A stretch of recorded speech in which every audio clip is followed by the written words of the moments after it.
readers, reviewers, countrymen, lend us your ears.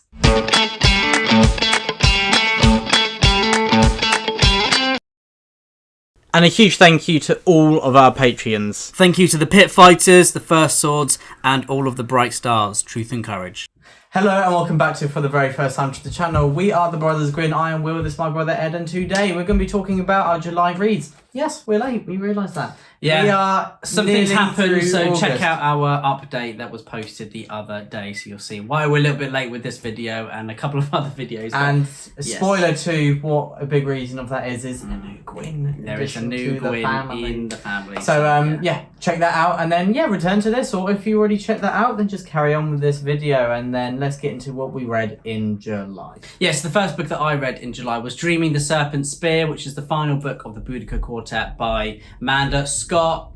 We have spoken about these books time and time again, haven't we? Yes, and this was the final book of the read along, and it was just every bit as brutal and heartbreaking as it was when I first read it. I mean, it was quite different and interesting to read it again, read it for the second time, and you have, as always, whenever you read something for the second time, you already know what happens at the end. And you feel these little nods, really, don't you? These Easter eggs, and you see the writing has been built up, but you see it in different ways, which is always exciting for me. It's why I love to reread books that I absolutely adore, because you always find kind of a new path through it, a new thought process. Yeah. And that is one of my favourite things to experience when I'm rereading one of my favourite books. And it didn't disappoint. I absolutely loved it.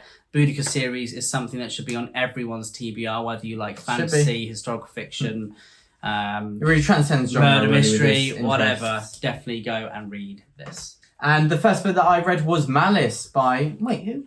Papa Gwyn? I think that's his name. And so this is part of a read along with Rekindled Reader, RJ Rees, and you as well. And so we've been reading Malice again, and we'll be doing a live stream or a video anyway, a chat of us all together at some point very soon. And this is the first time I listened to Malice as an audiobook format. Did you enjoy it? Loved it. Yeah. And there's Damien Lynch does a good job. He is fantastic. A few surprised me, like Braith being Australian, which I never envisaged him being Australian. But it took me by surprise, but in a good way. I'm never doing that again. That was awful. Let's just wipe that from my memory. I think Camlin's from Liverpool as well. Yeah, I think he is.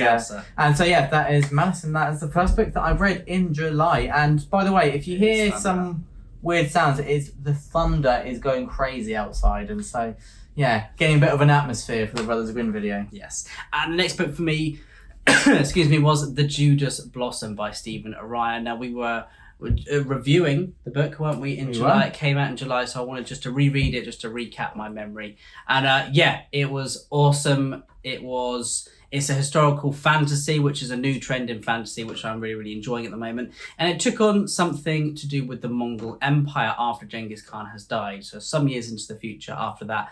And it is dealing with, kind of the disputing factions within his family, and within the world, within the political, the regional, the territories that the Mongol Empire had during the 13th century. It is a visceral read. It has characters, each with very, very unique and dynamic thoughts and their own motivations, their own characterizations. It was really, really well written. The writing is strong. Stephen Orion has a really good, easy flowing style.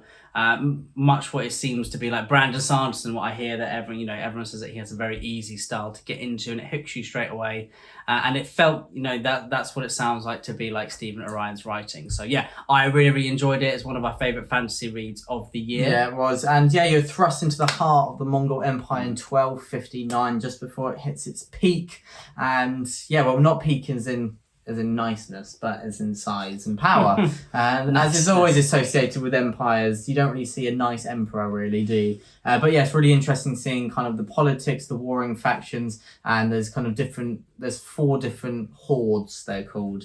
And it's really interesting seeing the politics between those leaders. And I really enjoyed that Stephen Orion doesn't just show kind of the POVs of those at the top, he shows those at the bottom as well, and how they mingle, and everyone, no matter their position, can have an influence. I love reading about an empire that is trying to be brought down. Yes. And that is exciting for me. That's maybe, is it a trope? But that's premise. A concept that I really, really enjoyed to read. And so, that's the Judas Blossom. And next up, I read Sons of Darkness by Gaurav Mohanty, another book that we've reviewed on the channel recently. And we had the pleasure of interviewing Gaurav over on the Broken Bindings Instagram account a few weeks ago. No, over a month ago now. Wow, time does fly. And that was great. I really enjoyed this kind of epic fantasy inspired by the Mahabharata, which I believe is the longest epic poem ever written.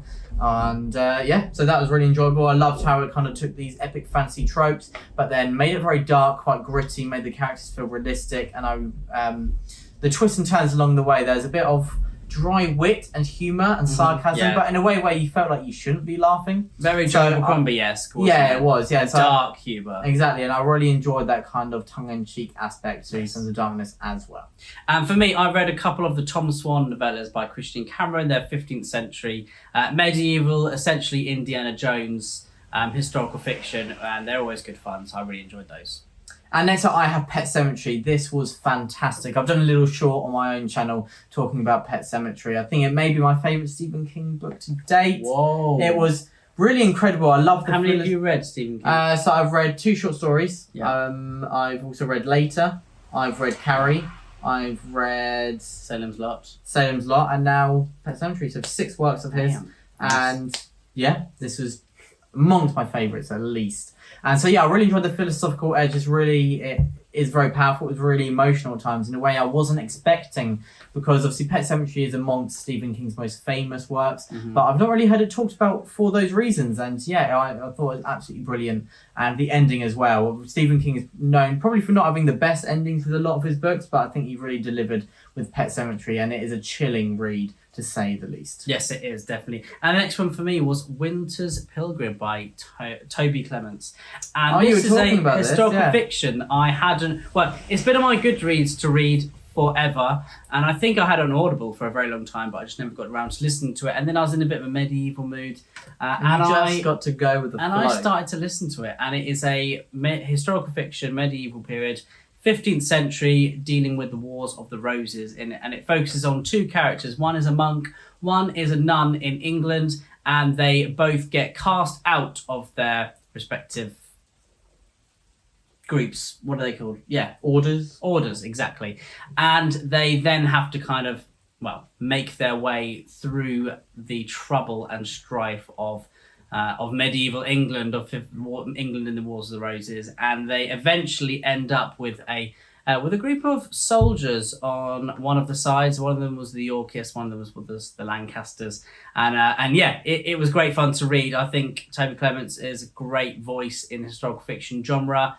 His historical knowledge was absolutely on point. This is a period that I reenact with you reenact as well with our medieval reenactment society, and it's a period of history that I love reading about. I mean, George R. R. Martin essentially pillaged all of it to write Game of Thrones. Inspired by all of it. Nothing is darker than history, and so it's a good concept. And the characters were brilliant. They all have their own motivations. They're very unique characters as well, and something that felt very, very fresh in a historical fiction book, especially a medieval book. So I really enjoyed the way that characters were portrayed. I love the kind of to and fro. There's some rivals, some nemeses for the 2 main characters, and I love the way that they interact with each other, and it goes to kind of this free-flowing nature of how they come into the story and then they leave as well. But you've always got this threat looming about them. There are secrets, there are mysteries. It's quite organic in that way. It does, definitely. There are some really brilliant battles, some key battles of the Wars of the Roses,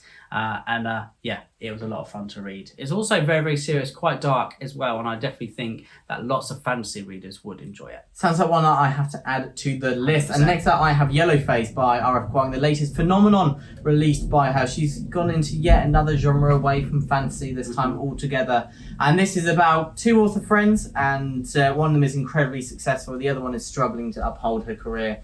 And then I'm just going to close that window quickly. I carry on talking then, because the thunder is raging. And so lightning, very, very there's one author who she's got an incredible career, the other she's struggling, and they're hanging out together. And the one who has an amazing career has a tragic accident, but her masterpiece, which has been written but not sent off to publishers, is waiting on her desk. So maybe the other author, just maybe, takes that manuscript and pretends it's hers.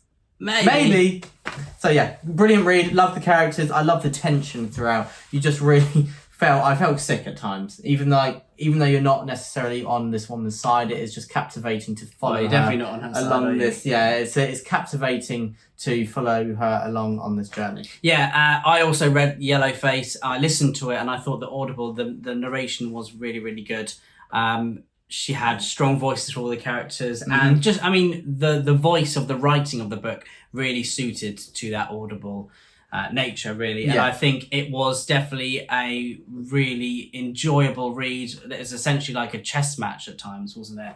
A bit cat and mouse, and you did feel the tension just hugely. The ending wasn't the greatest ending, but I think, the rest, the whole 95% of the book before that was absolutely fantastic, really, really enjoyable. The tension was palpable, and I found myself sweating at times, wondering what was going to happen next. It's one of those books that's very, very Moorish. You need to know what happens next. I love gossip, and it's just gossip everywhere. Yeah. And as people who know a little bit about the publishing industry, it definitely was an interesting read, wasn't it? So, yeah, it was. Yeah, I really enjoyed Yellowface. I'm definitely looking forward to reading more of R.F. Kuang. And next up, A Witch's Sin by Daniel Green. This is his new release, his we first both novel. Also read this one, didn't we? And so cyberpunk, it probably isn't the right genre for me, which meant that there were some difficulties getting into this at first, especially in the kind of opening section. A lot of kind of the jargon, the language that is used. It took a while for me to get into that. But after that, I really enjoyed many aspects about this. It was great to see that Daniel Green has worked on his craft since we both read Breach of Peace, which that has great characters, but his narrative structure and also his dialogue I felt needed a bit of work. Mm-hmm. But it was great to see that he's worked on that, especially his narrative that I thought was a lot smoother, a lot more fluid. And I know that Daniel Green is a huge fan of Sherlock and kind of the Arthur Conan Doyle stories. And it seems like he's kind of taken that love and put it into A Witch's Sin with a murder mystery, which I always love to follow. And I thought that was really done well with some interesting takes on kind of tropes and characters such as vampires. I've really enjoyed that kind of take. Had them into normal society. And that came about some humorous moments, but again, in a kind of a dark way. Yeah. And so, I really enjoyed Witch's Sin. And it was great to see, as I said, that Daniel Green has worked on his craft. Yeah, Daniel Green had some interesting concepts. He also had some very interesting kind of social commentaries going on to mirror maybe certain elements of our lifestyle today as well. As Will said, cyberpunk isn't really a genre that we read too much. If you're a follower of the channel, our staples are fantasy and historical fiction. So cyberpunk, it was interesting to kind of acclimatize to that. The world building, I think Daniel Green did a great job with the world building and the whole casts of the world. It was really interesting, and I really wanted to find out more and more about the world.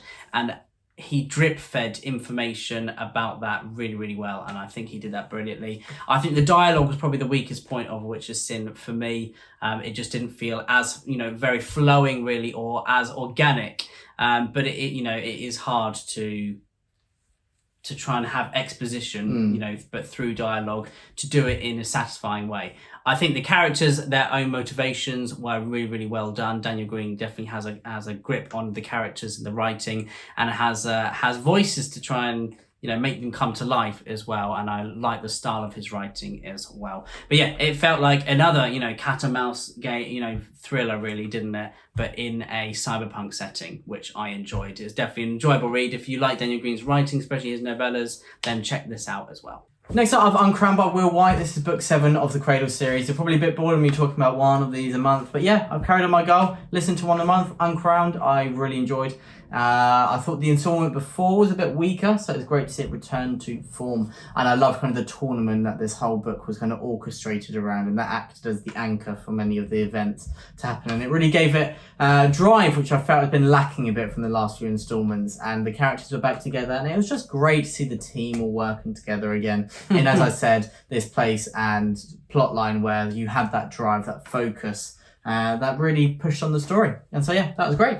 The next read for me was David Ragg's The Hunters, a book that I was eagerly anticipating. I've always wanted to read a David Ragg book, just haven't got around to it. The Hunters feels like it was written for me because it is a Western in a fantasy setting. And can it get that is more perfect. perfectly suited for you? Exactly. So and it didn't disappoint whatsoever. David Ragg is a very witty writer. I really enjoyed the characters. It's multi-POV. And if you enjoyed Red Country, you'll definitely enjoy The Hunters. If you enjoy Kings of the Wild, maybe I think you should probably give The Hunters a go, because I haven't read a book that has that similar vein of humour in since Kings of the Wild.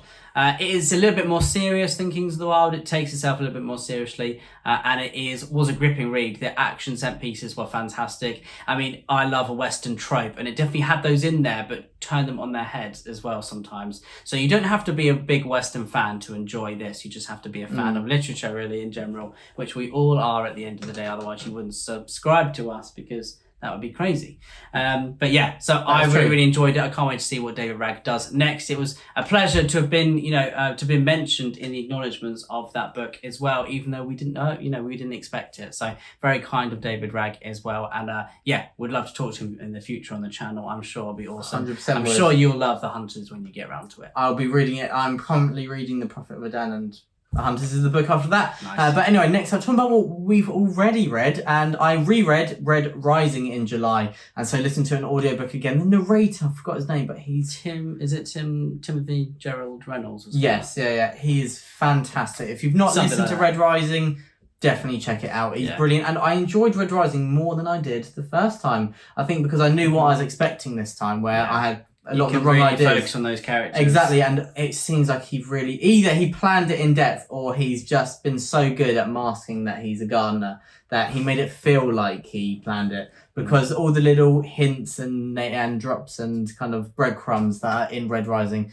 it's brilliant, and I cannot wait to see them come to fruition again, because obviously knowing hindsight is a fantastic thing, especially when an author does a great job laying those foundations. And Red Rising, I can really say that he has. And it's great to be back with his fantastic cast of characters, because that's what I would say the strength of Red Rising is. Incredible pace, a lot of action, but you're invested in that action, that fast pace, because of the great cast of characters at the core of the story. And Darrow is a fantastic main protagonist. I think people can sometimes get annoyed that he's so good at everything, but I think that he does have a lot of flaws, and he does. The point that what I really like is that he does often win and do things to the best, but that is because he uses other people to their full potential, instead of him being the strongest, the fastest, the greatest at everything. Which, I really enjoyed that. And Red Rising, enjoyed it even more on a reread. Very nice. The next one is a self-pub book called Sealed Empire by Norbert Sivic. And now this book is something that's been on my radar for quite a while. Norbert Sivic is also one of our patrons. So I definitely wanted to give this one a shot. And I'm really glad I did. It is an interesting fantasy book that has very unique technology within it. And it is multi-POV. And all the characters, their names begin with E. That's cool. All the main ones anyway. And the main character is someone called Edward. So, of course, I Natural had affinity. to love this book. It wasn't written about me, but Edward's a good character. But I really enjoyed Sealed Empire. I liked the way that it built tension, and the climax at the end was satisfying, was nail-biting at times. I think the action was really, really interesting. Norbert Sivic drip-fed information brilliantly to build the sense of atmosphere, sense of dread, sense of excitement at times as well.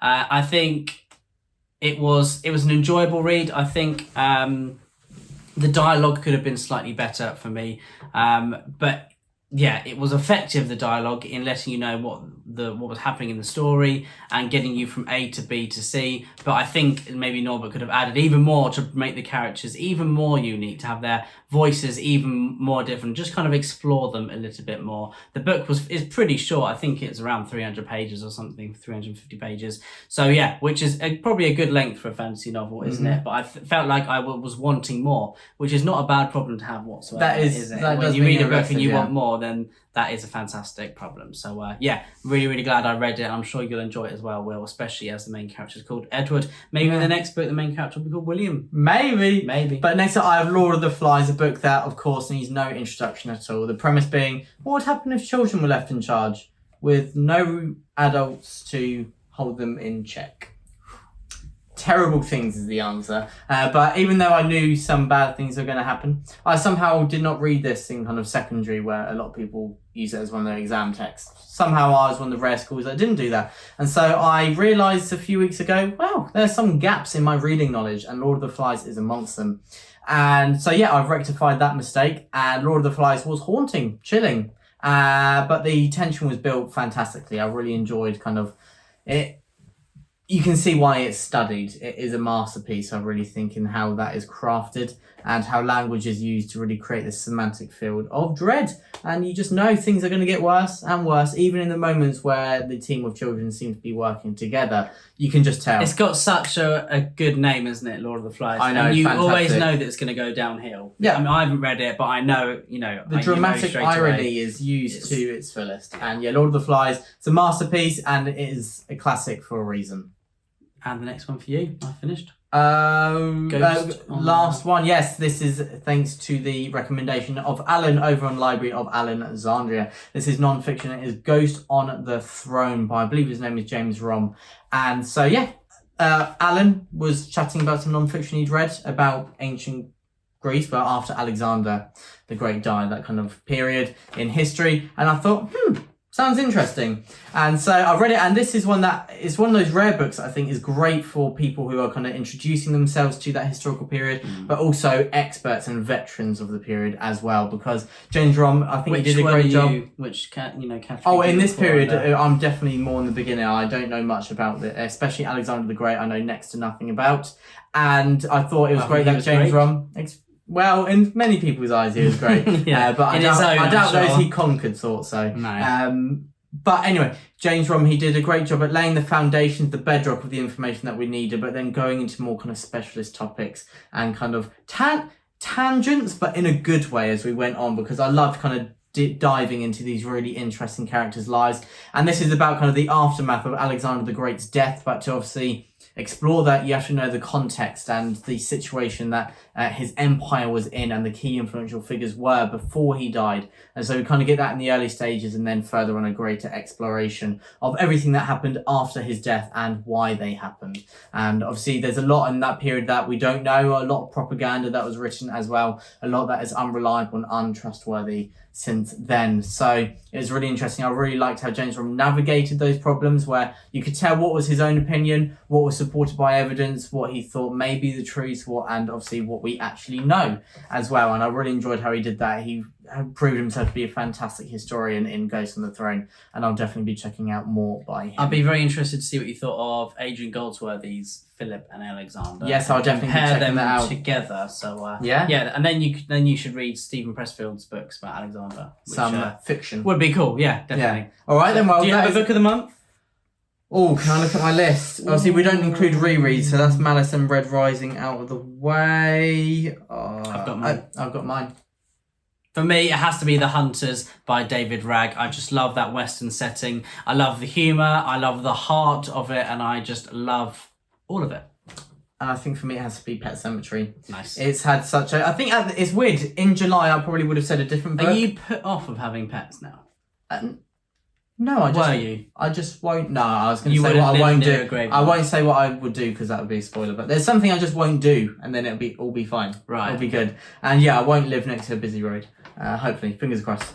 And anyway, so I would have probably picked a different book if we recorded this at the beginning of August. But now it's almost a month since we read these books, and over a month for a lot of them. And Pet Sematary just had a really lasting impact on me. I remember it really vividly, and I really want to reread it. And so, that is the mark of a book that really has had an impact and is amongst your favourites. And so, that is my... with you for a long time, then you're into a winner. Exactly, and that is my book of the month. Very nice. Thank you so much for watching, everyone. It's been great to get back to recording. We're probably a little bit rusty, aren't we? We are. But it's been a little while. But look forward to doing more videos during the end of August and what's left of your time. Before I head to uni. Well, down here in the south of England. So. But anyway, everyone, thank you so much for watching. Truth and courage. Truth and courage. The brothers win.